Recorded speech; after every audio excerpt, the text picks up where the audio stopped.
Alright guys, Scrappy again today. Hope you're doing well and enjoying your day so far. CDL Major 1 in Boston is done and dusted. The champion has been crowned, and what a day of matches we had. Some incredibly high-level Call of Duty on display today. If there's anyone who tells you there's not a skill gap in Call of Duty, have them watch some of the matches today, and we will certainly dive into them over the coming minutes here. Big storylines as well for coming up over the coming days in terms of what the results of these teams might potentially mean for their future over the next couple of weeks. Very much interested in your thoughts in the comments below. Hit the like button if you enjoy. Subscribe if you're new as always. I would greatly appreciate it. We have to dive into this in a couple of minutes. Firstly though, a big story of challenges that kicked off the day really with these boys, FaZe Black as expected, taking down the victory. They knew they're a better team. They came up against like Hamza, Frosty and Geo and those guys in the finals, like Wiz, kind of maybe a surprise team, Craze and those guys in the finals, which was not maybe the team that was expected to face, and they did a pretty good job in that, especially Glow Frosty had a crazy map on the invasion control, but in the end it was a 4-1 grand finals for FaZe Black and, you know, cementing their status as the best team in challenges and the pick of the bunch in terms of which players want to potentially get signed up to the Pro League. It seems incredibly likely that some of these players will probably be in the league within the next couple of weeks, to be honest, and not only were they competing against their opponents for the championship,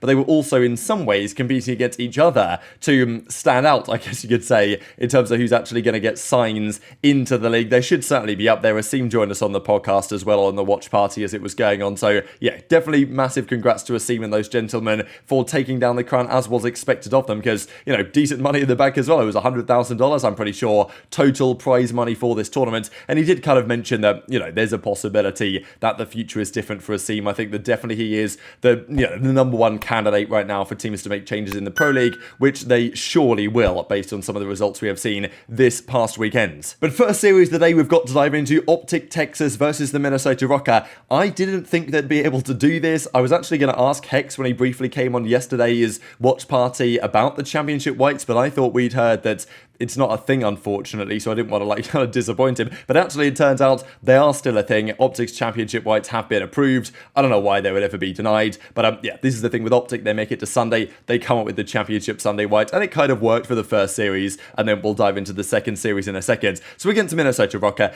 as I said in the Rocker series against Toronto, you just look on a head-to-head basis. Like, is Pred better than Linz? Yes. Is Shotzzy better than Vivid? Yes. Is Awakening, you know, worse than Kenny? Yes. And is Dashy better than Accuracy? Yes. It doesn't always work like that, but you know, generally it kind of should work like that at times when you've got such a theoretical talent diff. I think Linz is phenomenal, and really I think the difference maker in the series was that Awakening just didn't play at the level that he has all weekends. Awakening was getting massively criticised online, and I think for very good reason, for underperforming his usual levels. He turned up to LAN and played very well, Awakening, but in the series that counted after making Championship Sunday, he did not have a good time, especially in the hard points, and OpTic actually won this game 2 search and destroy here on the Karachi, which I think would definitely have been a confidence booster for these guys. Pred with an insane 3-piece here on these guys, and to be honest, I think this was slightly more so Rocker making mistakes than OpTic playing it especially well. OpTic definitely played well and capitalized, but Rocker made a number of mistakes. The first bloods this map were tied up, and you know, there were moments such as this almost every round where man advantages were squandered. I guess that's not the case in this specific round, but you know, there was 2v3s, there was 2v4s that Rocker were throwing away, and the problem is for OpTic that when you play a team that doesn't make those kind of mistakes, such as FaZe,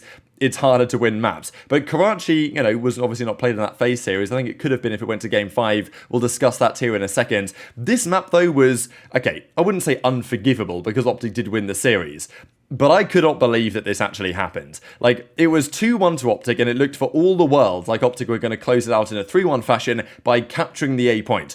I think it was Shotzzy. Asim was on the show, and I was looking at the minimap, and Asim said that he reckons it was number 2 arrow, as in Shotzzy, pushed out of the hill for no good reason, and I guess they thought they'd won. They hadn't quite won. The tick didn't quite come through. They ended up losing that attack from a guaranteed winning position. Then they go to a defense again. This was like, okay, whatever, we just choked that attacking round, but at least we've got a defense to, you know, close it out. And then they lose this one as well. And accuracy went huge here, right? I mean, this is just, I don't know what it is. Like, this is what happens sometimes. You go to LAN, accuracy versus OpTic, like, what can you say at this point? These are just the type of things that only ever happen on LAN. And again, like, Shotzzy made a mistake in the previous rounds, and it was in this case when accuracy somehow goes on a 6 spree. He should have died there. If Shotzzy killed him there, they would have closed this out.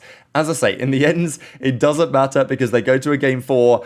And they do emphatically dominate the game 4 here, right? I mean, it was a Skid Row hardpoint. OpTic usually on Skid Row, they pick it, and therefore they play bad side. This time, Minnesota picked it. So OpTic got good side Skid Row, and this was actually the Dashy show in this one. I was massively impressed, I think, with Dashy today in general.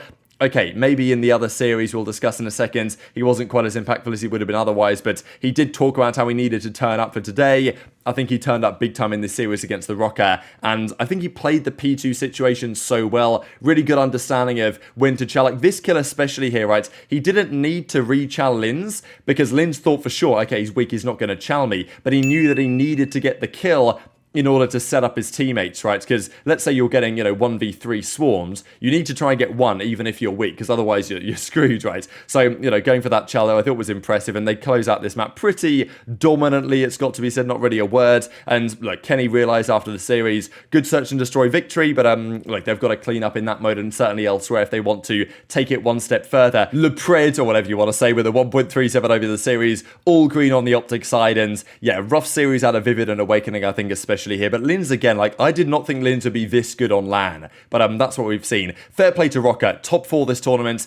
They would not, maybe they'd have expected it in their back of their minds, but I don't think people expected Rocker to get that result this event. I don't think they quite played at a top 4 level. I think they played more like a top 6 level this tournament, but they did, of course, beat Gorillas to make it to this point, so maybe that wouldn't have been the case in a different bracket, but there's always some sort of, underdog upset story, and Rocker made a pretty decent run. Still, I think there will be some questions over the future of those guys as a team, but we have to talk about Toronto FaZe. I had Toronto winning this one going into the day, and, I mean, look, I thought that Ultra would be the better respawn team. I thought that FaZe would be the better search and destroy team, but Ultra as a team are just so incredibly impressive. I said it when they played Minnesota on the watch party that there's no team that feels like you're running into a wall like when you play Toronto Ultra. It's incredible to think about their team and just they have everything going right for these guys. They have the talent, nobody's denying that. They've got the culture, they've got the chemistry, but everything about it makes so much sense. The fact that their comms are incredibly good and calm,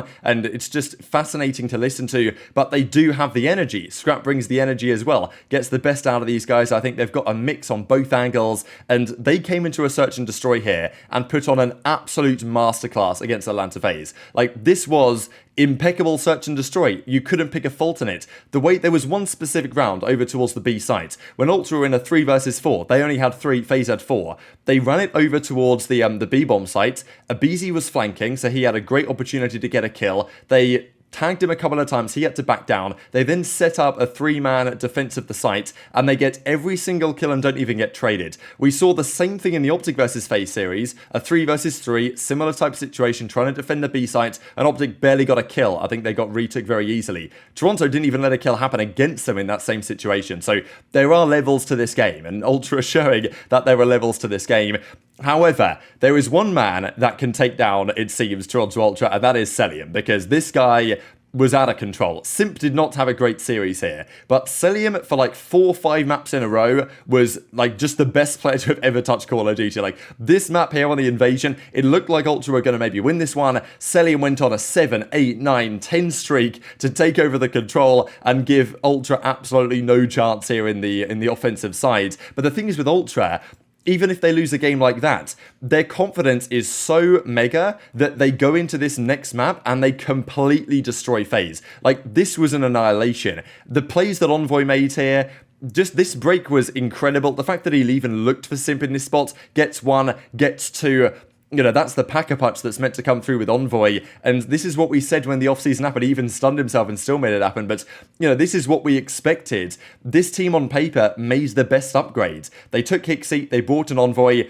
The rest of the team is the same. On paper, that was probably the best roster move in the entire league in terms of 1-for-1. And, given where they were before compared to where they still are clearly at the present day. So it's hard to imagine how this team could possibly, make a change to improve further. And yeah, here they go up against FaZe on the sub-base hardpoint. And look, we know FaZe aren't that good at this map. They've been, struggled on it somewhat before. But the manner in which they lost here, I said it on the watch party again, it's this was poetry in motion, this map for Ultra. It was just marvelous to watch. There was almost nothing you could say.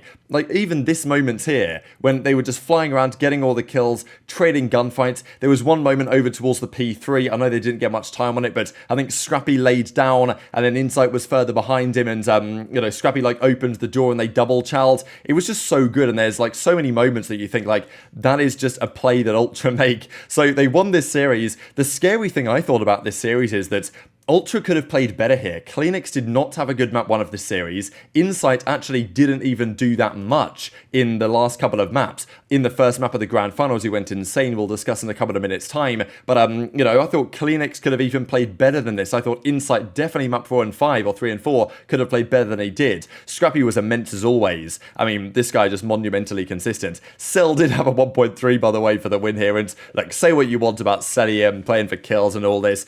Sure, I think that Cellium's impact is probably lower than his KD, but that doesn't mean that his impact isn't high. Like, Cell might have a 1.3 KD, and he might have a 1.2 in terms of impact, whatever you want to say. But he still is an important asset, no doubt about it. I think these stats might be bugged slightly for Drazah, because he did have a good map 1, but he was pretty bad in especially the search and destroying as the series progressed. So, yeah, Toronto, they advanced to the finals. CleanX, I mean, what was that stat we just saw him and Brian? 5 years of the CDL, all 5 years CleanX has been in the grand final, so that's a pretty remarkable statistic. But FaZe, I mean, it's interesting to hear your guys' thoughts on this. I know that Debbie actually mentioned this on the watch party as well, that is it better to have come down from losers from, you know, having won a game before, or having been hot off the loss, shall we say. So FaZe were warmed up, but yet they had, you know, maybe OpTic had the momentum in some way because they'd beaten Rocker. But Cellium just continued his dominance, took over Terminal Harbor at map 1. I will say, the vetoes this entire tournament for OpTic was somewhat questionable. And OpTic just got outclassed here, really. Again, in the search and destroy department. Pred played this very well to close out this round against FaZe, but in the end, they took it 6-3, and it wasn't especially close. Wasn't impressive invasion control, I thought, from OpTic to at least keep them alive in the series. But what do you guys think about these vetoes, right? Because triple invasion, they banned out Karachi Hardpoint, which I was slightly surprised by, because Ultra had beaten FaZe on that map, like, you know, earlier in the day. So it looked like FaZe was somewhat vulnerable there. I'm kind of surprised that OpTic let it go to Terminal, especially game 1, but and FaZe were pretty comfortable there in the end. And then they had to also play invasion, where FaZe had beaten them the other day online. So I'm a little bit confused by the veto decisions here for OpTic. I'm not sure the triple invasion was really the best idea. Sure, Toronto had just delivered an absolute masterclass on FaZe, on invasion, search and destroy. So maybe OpTic thought they were vulnerable, but, you know, Ultra is one thing, OpTic is a different thing. You can tell by the team play. It's honestly watching a different game at times when you watch Ultra play. Compared to when OpTic played FaZe slightly later, the teamwork wasn't really there to the same degree. And again, it goes to an invasion, and there were a couple of moments here. Again, you've got to say, Shotzzy had a really rough map here. There were two players that were standouts, like, on the good side, I guess, for OpTic. Pred was immense this tournament for them. He was their best player. He was, like, honestly LeBron, to be honest. Like, he basically had no help at times. Dashy was better on the Sunday, but still didn't have a great map here. Kenny had a pretty woeful series. Surprisingly so, given how good he was on this specific map when they managed to beat FaZe on it in the first series that they played to take it all the way to a game 5. Kenny had a bad series, but that's going to happen, but you're going to need the rest of your guys to turn up. And I'm not really sure that Shotzzy had a good series here against a real top team. Shotzzy was... You know, it's not just the fact that he's dying in certain circumstances and throwing his life away. It's actually the deaths are very negatively impactful on the team. Like, there were a few deaths in the series that really cost OpTic, I thought. And it's not like his numbers or his damage was great either. So I think there's got to be questions about that. Because, sure, coming into this tournament, I'm sure many OpTic fans would have been pretty happy with top 3. Like, given what happened online the most recent weekends, coming in here, like a top 3 placing feels like a pretty decent achievement given where OpTic were, maybe their lack of practice or whatever. They were looking kind of weak online. Top 3, I think, is where they belong, right? But also, I think it would have been a pretty respectable placing. But the manner in which they've lost to FaZe in the ends, and, you know, the manner in which we saw Toronto versus FaZe in the winners' finals just shows that there was still an entirely different level to this game. FaZe were hitting the roast as well hard, you know, I'm rotating back Fryer, like, I'm challing it. And there were a lot of chals this game again from OpTic. Like, I think I've seen them play some maps where they just look really like a cohesive unit. But against FaZe, it wasn't quite there today. There wasn't really anyone shooting back bar Pred, to be honest. And yeah, both Shotzzy and Kenny had a pretty abysmal series on the whole. So look, I think there's a lot of positives to take away here from OpTic, right? The manner in which they won some of the series they won, getting top 3 behind Ultra and FaZe is, best of the rest, really very respectable, but, they have now lost to FaZe 3 times in a row this season, which is not what you would have expected maybe after last season. Even, Kenny agrees, terrible series for me, GG's FaZe, got to go back and get better, but we've got to dive into the grand finals here. We'll have a quick look at the numbers. Well, we saw the numbers already on the negative side for OpTic, but yeah, FaZe were kind of cooking in this one. Was Cell with another 1.4, man. This guy went into the grand finals with the 1.40 KD. Like, what can you even say? aBeZy deserves a lot of credit for this series as well, because he's been in the shadow of Simp so far this season, but he was super impactful here. So let's talk about the grand finals then. We saw a preview of this in the winners finals. There's even no real advantages there for the grand finals nowadays. No one map advantage or anything like that for Toronto Ultra. No one series advantage as it used to be back in the days. They had to come in with the maximum confidence, and that's exactly what they did.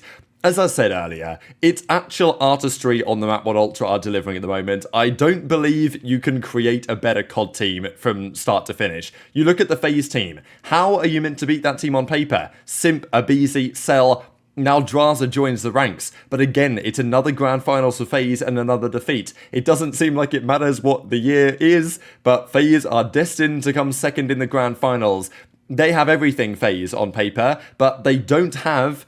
I don't know if they don't have the dog in them or exactly what you think it is, but there's some level of confidence and teamwork and chemistry and, just mentality that Ultra bring to the table that FaZe just don't seem to have access to. FaZe always make these series incredibly competitive. There's been so many grand finals over the last couple of years where FaZe have never gone down easy. They always put them in an incredible fight, but they always tend to lose to a better team at the end of the day. And that's the case here with Toronto again. Genuinely, the hard point in this series and in the earlier series was unbelievable to watch. Like, this game 1, down to the wire. Insight goes on like a 7 spree right at the end to close it out for them. Like, even the clutch factor of Ultra is incredible. And actually, I couldn't even believe this, but somehow Ultra were already on an insane hardpoint win streak. Given the fact that in this game, hardpoint's starting side is very important. They just broke today like the all-time hardpoint win streak. Like, absolutely absurd. Insight then took over the game. It's funny, right? I said earlier that Toronto can play better than they played against FaZe in the winners finals, and Insight came to play big time in the grand finals here. They take over the game 2. They did lose the control. It was actually a really interesting control. There was a round here that FaZe will, Ultra will think, how the hell do we lose that one? But they did. FaZe win the control, but again, it's actually the same thing that happened to the team that FaZe Black played against in the Challengers finals when they lost the invasion control but won everything else. They then won the next map as well. It was an incredibly close fought Skid Row. As I say, FaZe really put it down to the wire. They really tested Ultra in this series. And I'm not sure I was looking at that clip again, but here we go to the final map of the series, a Karachi search and destroy, and just when you need him most, Insight comes through with a 1 versus 2, and the rest of the game was clinical. I said earlier that FaZe don't make many mistakes, which they don't, but in this one, I guess the pressure was getting to making errors. Ultra make no errors. There was one round where Cellium was in a 1 versus 2 against 2 of the guys from Toronto. The Toronto boys, they stacked up, they played it together. Cell tagged them up one shot, but the way they played it was so good. They went up to the top 3. They, both jump challenged Cell at the same time, so he had no chance to win. It's just... that's the type of stuff you don't see other teams do. Often in Call of Duty, it's a battle of who makes the least mistakes, and we certainly know the answer to that today. So Ultra close out the tournament victory in unbelievably dominant fashion. I predicted them to win today, which I'm pretty happy about. I did not predict them to win in such a dominant manner. They only lost controls this event. They won every hardpoint. They won every search and destroy. Like, that is completely absurd. They lost like 2 maps the entire tournament long, and I mean, just what a performance. These guys are going to be so hard to beat. I've said it before. I don't see how you theoretically improve. They made like the best change in the off-season, and Envoy, after getting a lot of criticism for his like online performance against Boston, has come back with a vengeance, and they've completely slammed everyone this tournament. Unbelievable scenes. Gotta say commiserations to FaZe. And questions will be asked as to whether they just lost to a better team again, or whether there's something serious in the fact that aBeZy is probably at some point going to take the record for the most grand finals losses ever. But so much more to discuss on this, I'm sure, in the near future. Very much intrigued to your thoughts in the comment section below. Congrats to Toronto. Hit the like button if you enjoyed. Subscribe if you're new. Take care. And I will see you next time.